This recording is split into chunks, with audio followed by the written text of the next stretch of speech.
घरात अचानक गोड खायचं मन झालं की सर्वात आधी आठवतो तो म्हणजे गरमागरम शिरा. तर आजच्या या व्हिडिओमध्ये मी तुम्हाला अगदी मऊसूत, दाणेदार आणि खूप चविष्ट शिरा कसा बनवायचा हे दाखवत आहे. या पद्धतीने बनवला तर शिरा अजिबात तोंडात चिकटत नाही, गाठी पडत नाही आणि कमी वेळात परफेक्ट तयार होतो. तर चला मग रेसिपीला सुरुवात करूयात. नमस्कार, मी आहे ऋतुजा आणि मराठी रेसिपीज विथ ऋतुजामध्ये तुमचं स्वागत आहे. शिरा बनवायचं प्रमाण पण अगदी सोपं आहे. तर सर्वात पहिल्यांदा आपण काय करूयात, एका पातेल्यामध्ये 2.5 वाटी पाणी गरम करायला ठेवूयात आणि त्यामध्येच पाऊण वाटी मी साखर घालतेय. साखर आणि पाणी मिक्स करून घेऊ आणि जर तुम्हाला यामध्ये येलो फूड कलर टाकायचा असेल तर तो टाकू शकता. मी इथे काही केसरचे धागे टाकते. ज्यामुळे शिऱ्याला छानसा पिवळसर कलर येईल. जर तुम्हाला शिरा सफेद ठेवायचा असेल तर यामध्ये फूड कलर तसेच केसरचे धागे नाही घातले तरी चालेल. पाण्यात साखर पूर्णपणे विरघळली आहे आणि एक उकळी आलेली आहे तर गॅस बंद करूत आणि आपण दुसरीकडे आता कढईमध्ये 4 मोठे चमचे साजूक तूप गरम करून घेऊ. आता यामध्ये ना मी काही ड्रायफ्रुट्स भाजून घेतेय. तर काजू, बदामचे काप घेतलेत तुम्ही इथे. मनुके तसेच चारोळी सुद्धा घालू शकता आणि असे छान बदामी कलरवरती परतवून घेतले, तळून घेतले की यामध्येच आपण घालणार आहोत 1 वाटी बारीक रवा. तर ज्या वाटीने तुम्ही बघा पाणी घेतलं असेल त्याच वाटीने आपल्याला साखर घ्यायची आहे, तसेच रवा घ्यायचा आहे.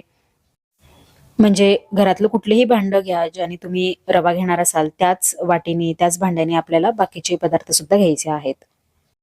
मध्यम आचेवरती रवा छान असा भाजून घेऊ. जोपर्यंत रवा फुलत नाही तसेच यातून सुगंध येत नाही तोपर्यंत भाजून घेत आहे. रवा भाजून झाल्यानंतर तो बदामी रंगावरती सुद्धा आलेला आहे. साधारण 5 ते 6 मिनिटं आपल्याला रवा भाजायला लागतात.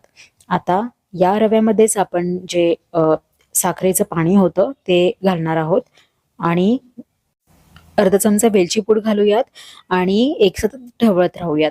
असं एक सतत कावेलताने किंवा चमच्याने ढवळत राहिलं तर यामध्ये गुठळ्या अजिबात तयार होत नाहीत. तसेच यामध्ये जेव्हा तुम्ही पाणी टाकाल ना तेव्हा अगदी सावकाशपणे टाका, कारण रवा गरम असतो, कढई गरम असते, पाणी सुद्धा गरम असतं, त्यामुळे अंगावरती उडण्याची शक्यता असते. बघा रव्याने पाणी लगेचच ऍब्झॉर्ब करून घेतलेलं आहे, शोषलेलं आहे. तर यामध्ये आपण तळून ठेवलेले हे ड्रायफ्रुट्स घालूयात आणि साईडून मी थोडेसे साजूक तूप सोडतीये जेणेकरून आपल्या शिऱ्याला एक चांगली चकाकी येईल. आता मंद आचेवरती झाकण मारून 2 मिनिटासाठी वाफ काढून घेऊयात. झाकण मारून ठेवला की रवा अगदी छान असा शिजतो आणि बघा किती मऊसूत शिरा तयार झालेला आहे. फक्त क्षणी तोंडाला पाणी सुटेल असा शिरा आहे. पण मी आता पहिल्यांदा गॅस बंद करते आणि असाच आणखीन 5 मिनिट झाकण मारून ठेवते. त्यामुळे शिरा आणखीन मऊसूत तयार होतो. तर बघा किती चकाकी आलेली आहे शिऱ्याला, हे सॉफ्ट आहे. अगदी तोंडात टाकताच विरघळतो असा शिरा तयार झालेला आहे. आता बघा इथे 1 वाटी रव्यासाठी मी पाऊण वाटी साखर घेतलेली आहे. पण जर तुम्हाला जास्त गोड खायची सवय असेल ना, तर साखरेचं प्रमाण थोडंसं जास्त ठेवा. आपण साधारण कमी तुपातला शिरा बनवलेला आहे. 1 वाटी रव्याला किमान 3 ते 4 टेबलस्पून तरी आपल्याला तूप घ्यायचं असतं. जर तूप कमी पडलं तर शिरा कोरडा तयार होतो. शिरा मऊ आणि सुगंधी हवा असेल तर रवा मंद आचेवरती सतत हलवत हलका गुलाबी रंग येईपर्यंत भाजून घ्यायचा आहे. अजिबात असा करपू द्यायचा नाहीये.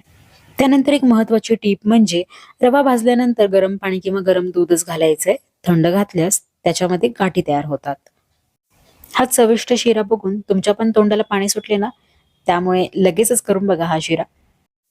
तर ही रेसिपी तुम्हाला जरा सुद्धा आवडली असेल ना, तर प्लीज व्हिडिओला लाईक करा, शेअर करा आणि चॅनलला सबस्क्राईब करायला विसरू नका. परत भेटूयात अशाच वेगवेगळ्या रेसिपींसोबत. तोपर्यंत मस्त राहा आणि काळजी घ्या.